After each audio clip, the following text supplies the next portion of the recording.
Hey everyone and welcome. We're down here in my wormery and this is kind of a work in progress. I came down here a little while ago and I got sidetracked. I ended up putting one of my gloves on and grabbing a few of my bins and starting to look at them. I already checked out that one over there. Right now that's my oldest active bin. Um, Seems like it's coming along pretty good. We had added a little bit of food to its feeding zone, trying to encourage more and more depopulation of the material. And now these two bins here on the table, these maybe a week ago had their worm populations removed. There were feeding zones set up on the edge. Those areas were scooped out, and then this material was just kind of left to sit with a sheet of plastic over the top to allow retention of the moisture in here. No food was added. And this one, this is the oldest one. This is actually the tub that the composting pumpkin was in for the time lapse. I started picking through here. I really started by wanting to strip a lot of these larger uncomposted chunks out of here, and you know that's kind of a big job. So I picked some of it off. Some of them were unsightly large hunks, but other things are just something like this, you know, a piece of leaf which is coming along pretty good. Shouldn't take much longer to break down, but you could tell that this is not like commercial grade, you know, perfect compost. It's kind of chunky style. Maybe you want to call it ugly vermicompost. Although to me, you know, when I start just picking through it and checking it out, to me it seems pretty cool. I don't mind that it's not as fine as it could be. When when I go in here looking for worms, because the main reason it was left to just sit was to allow a little bit of time just in case there's still cocoons in here, for those cocoons to hatch out and for those worms to emerge so that they can be sort of rounded up if possible. So I was going to leave this for another week or two, maybe, and then maybe throw half a banana in here and try the banana trick to see how that works. So in the meantime, I'm just going to have this thing covered up the way it was, and what's doing the bulk of the work here in terms of keeping things covered and keeping the moisture down is not so much these multiple sheets of paper, which has always been my typical approach, although you can see that the moisture collects on some of this paper. It's the sheet of plastic. It's a plastic bag, nothing more, shopping bag. And in my case, this one doesn't reach all the way out to the edge, and I think that's part of the reason that the very edge of this container was a little bit more dry.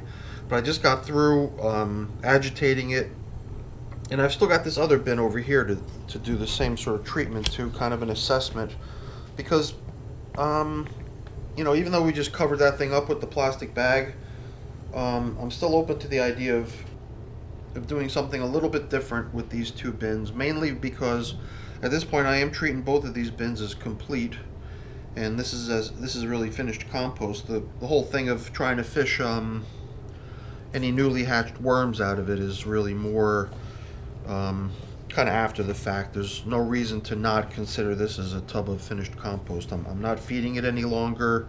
It's the only thing is that it's not been put to use yet, although it certainly could be. I'm not only trying to see how many worms there are in this material, just to see, you know, how much of a baiting effort I need to prepare for. I also wanted to get a sense of if there's any reason I shouldn't simply combine both batches into just a single batch, left to allow any baby worms to hatch out of their cocoons, make their way over to the banana and get fished out of here with their aunts and uncles and cousins. And then, you know, this material will definitely make its way out into the garden pretty soon. Planting time is coming up quick, probably within the next couple weeks, and I think I'm probably at the point where I'm pretty comfortable deploying the banana luring trick, which, if you're not familiar, pretty much just consists of throwing half of a rotted banana into the bin, with the objective of fishing out the remaining worms in the material. So I think it's time. I also don't think it's necessary for this material to be in two separate tubs for that to be done. I think one, just from looking through here and from having looked through the other bin as well, there was no feedings applied to this recently. I think if anything, they're probably just gravitating towards sections of the material that are a little bit more damp and a little bit more hospitable. Out on the very edges, the material is a little bit drier, and you seem to find fewer worms there. That makes complete sense. But like I did with the other bin too, I think agitating it sort of normalizes the moisture content and level of all the material throughout the entire bin, and then you can really treat it as just a whole unit with one strategy to deal with all of it. So as you can see, we encounter worms every time we pick through here, and that's a good thing, because they're still working down stuff like an uncomposted banana stem, or little chunks of leaves, or anything that's in this still. And there's plenty of that in here still. So these worms would definitely not starve.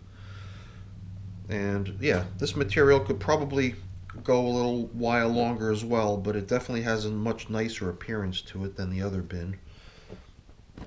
It's funny because the this bin is a little bit older than this one, but since this one didn't go through that whole dry spell of being filmed with the pumpkin in it, it always had a chance to stay moist and continually getting worked by the worms and getting regular feedings.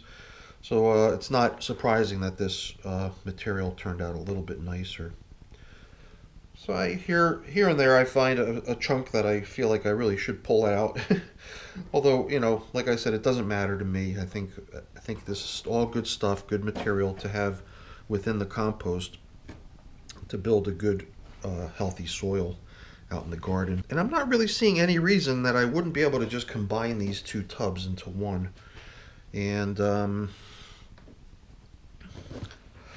then go ahead and grab a banana and set it up here for kind of a final baiting effort. Allow a week or two to pass.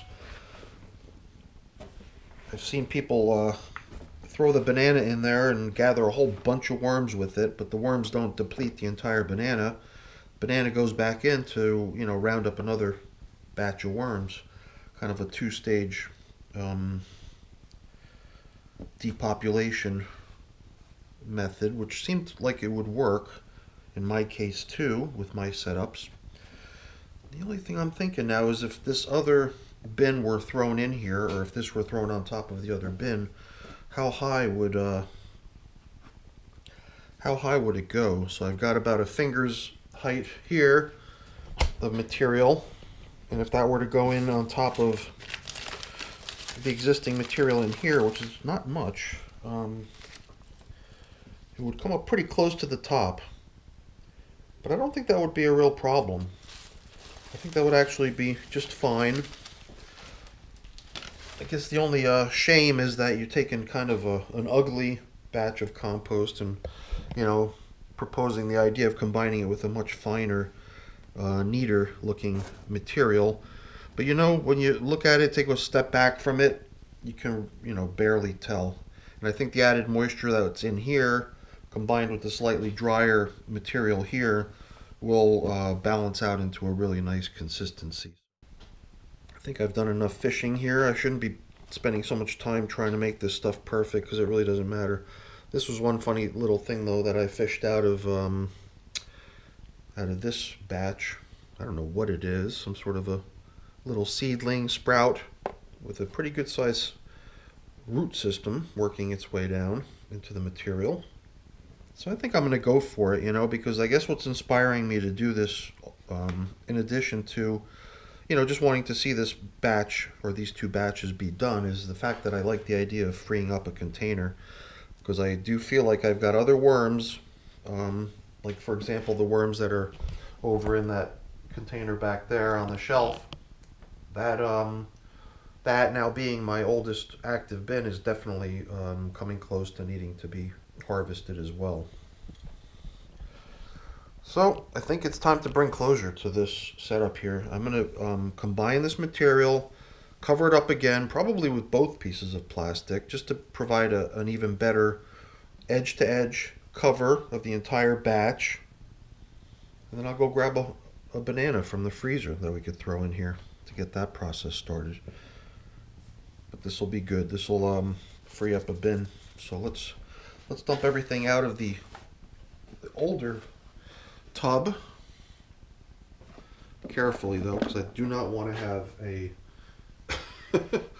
a compost landslide here on my table. I think I'll come over to this side here and just go about this nice and slowly and gently.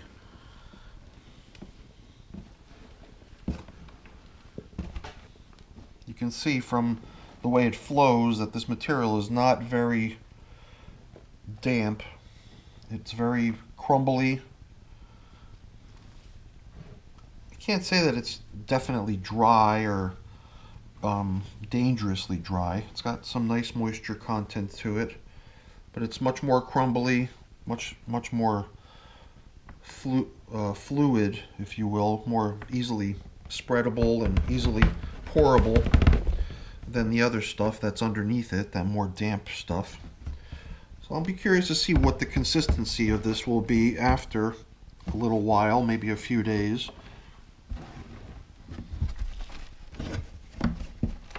Alright. Spend a little time probing through that to make sure we haven't left any little worms behind in the process. So this didn't even come up as high as I thought it would be. I thought it would be right up to the rim, practically. On the corners and along the edges, there's some areas that haven't really been filled in. So we can push some of the material heaped up in the middle over there. And here I am, still doing this compulsive behavior stuff, trying to nitpick through this thing to get little particles out. But I've just got to kind of accept that this is my compost. In the past, I've had much finer batches, ones that I've actually run through a screen to, hold back all the larger chunks so that those chunks can just be put back into an active bin somewhere, leaving only the really minute, compost particles. I don't know if that's really all worth it for that extra effort, because it is a little bit of effort to do that. So whatever, call me lazy. I just want this to be kind of an example of how it can be as easy as possible, not as perfect as possible.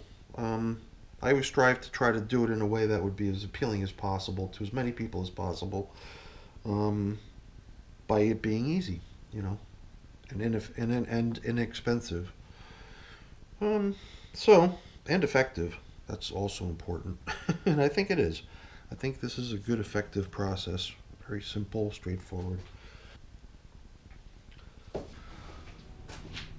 Alright, so I was able to scrape the bottom pretty good, round up all the worms, and I ended up with about that much material. So maybe if this stuff dries a little bit, it'll be easier to scrape out, but for now I think we've got the majority of it. So yeah, looks really nice. I definitely like the way this stuff looks.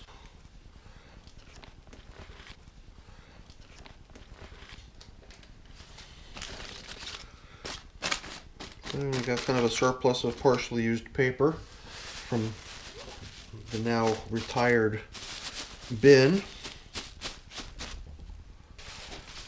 Let's grab a new bag in the place of the other one that was over here. The other one's just got tons of castings all over it.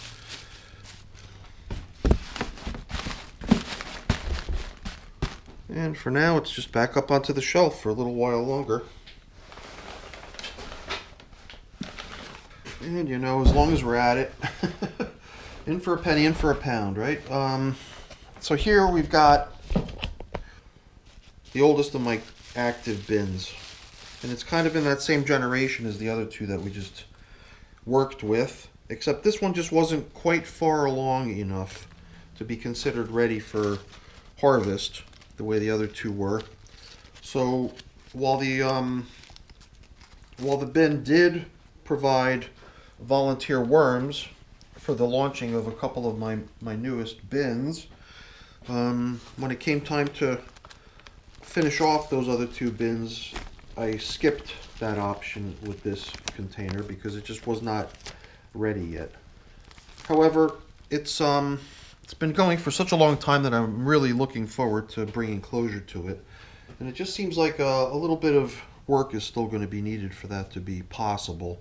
You can see there's kind of a dry top surface here.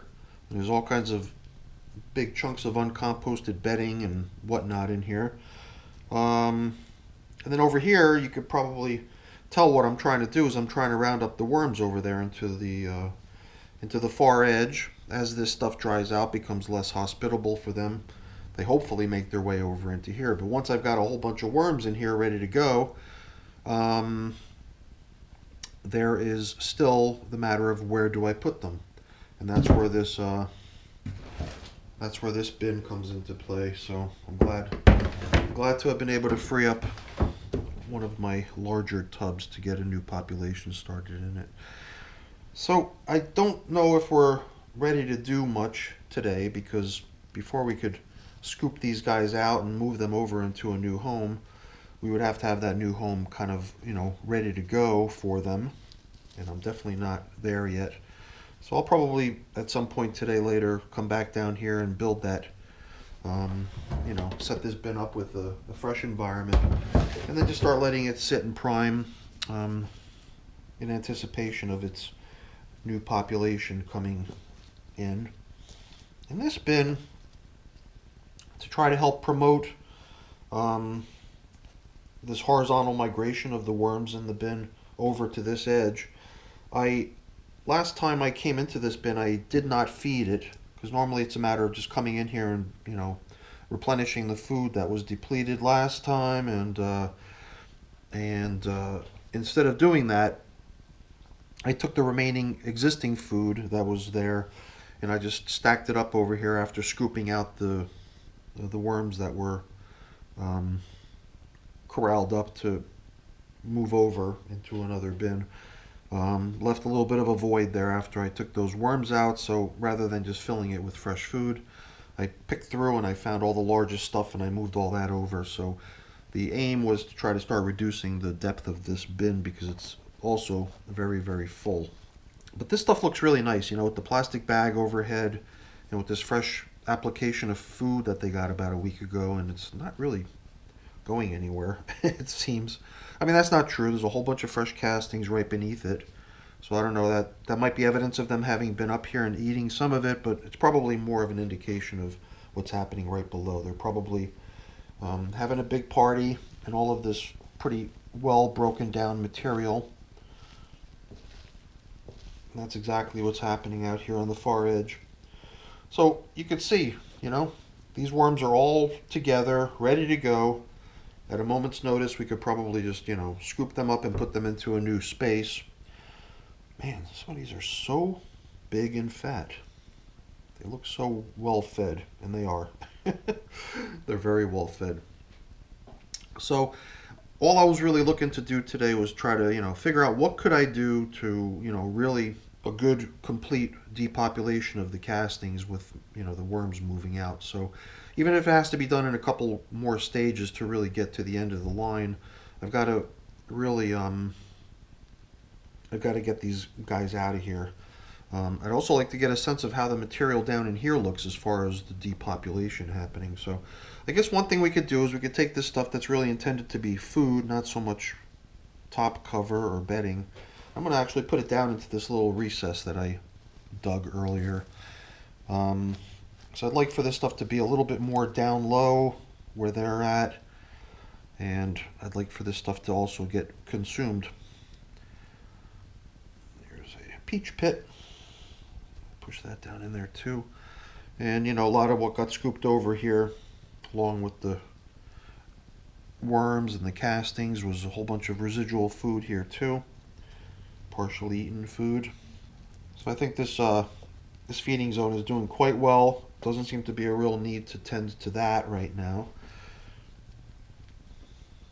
I guess we can tell where the feeding zone was, and the indicator to show where it is not doing too good. So I really wish I could do something about this really dry stuff, but it's fine. It's not a problem. Maybe if I just kind of turn the material around a little bit, that stuff can get down below the surface, get a little bit more moisture, and allow some of the more moist stuff that's down low to air out a bit. So let's bring some of the more moist material up from the bottom. At the same time, we could get a sense of whether or not we've still got a huge worm population in here, or is the migration effort paying off? And I think it's probably paying off, you know. I mean, there's still lots of worms in here for sure, but I think it'll help a lot for us to sort of stir this stuff up, create little cavities and avenues for the worms to be able to mobilize and move throughout the stuff. And those air pockets also hopefully helping the material to dry out a little bit as well. The drier the material gets, the less the worms want to remain in it. So we'll kind of sour the milk and try to convince them that it's a good idea to move elsewhere. I guess down on this side I'm not seeing as many worms within the material that's from the very bottom. I guess it depends. Varying pockets of more and less moist material. When I find a more moist patch, it seems that's where the greatest number of worms are hanging out. That makes good sense. I guess that kind of indicates that the material is sort of borderline already, so some of the material is such that the worms just don't want to be there. So I think this aeration is going to help a little bit as well. But I think additional time is going to help a lot too, because you can see there's just worms all over the place. Although at this point we are getting pretty close to the feeding zone over here, so this might not count so much. These are worms that have actually made their way over already and are pretty much at the edge. So these are all well on their way over into the feeding zone, I would hope. And by doing this, we're just going to make the material that they're in right now a little bit less hospitable for them. Not uncomfortable, just not as good as it could be. Hopefully just enough of a catalyst to get them searching for something a little bit more cozy. Okay, I mean, I can't think of anything that I've done here that would really register as a log entry in my tracking spreadsheet. I didn't feed. I didn't really harvest. I didn't do anything really. I guess I'm just trying to help the process, you know, check in, see if I could do anything to help steer things in the right direction. So hopefully this aeration will help the material in its continued drying process. And then at some point after we've rebuilt this bin here, we can get these little guys relocated. So let's see, how can we cover up here? I'll try to salvage some of the more intact pieces from our little collection of stuff over here. Because here I'm just going to try to put additional layers for added moisture retention down through here. Let this stuff out here dry, but over here where we've got the ongoing feedings occurring and where we're trying to target the horizontal migration towards, the recirculating moisture helps a great deal here. So definitely want to keep that going as is. So that's kind of my check-in here on my soon to be finished oldest bins. So I'll do the remaining cleanup off camera. That's boring. I won't keep you for that. So I'll just take a quick moment before I end here to say thank you. Thank you so much for watching. I appreciate your company and hopefully you enjoyed the video. If you did, as always, please remember to give me a thumbs up. That's really appreciated. And, also consider becoming subscribed to the channel as well. That's really appreciated too. All right, take care, everyone. Have a great day. Bye now.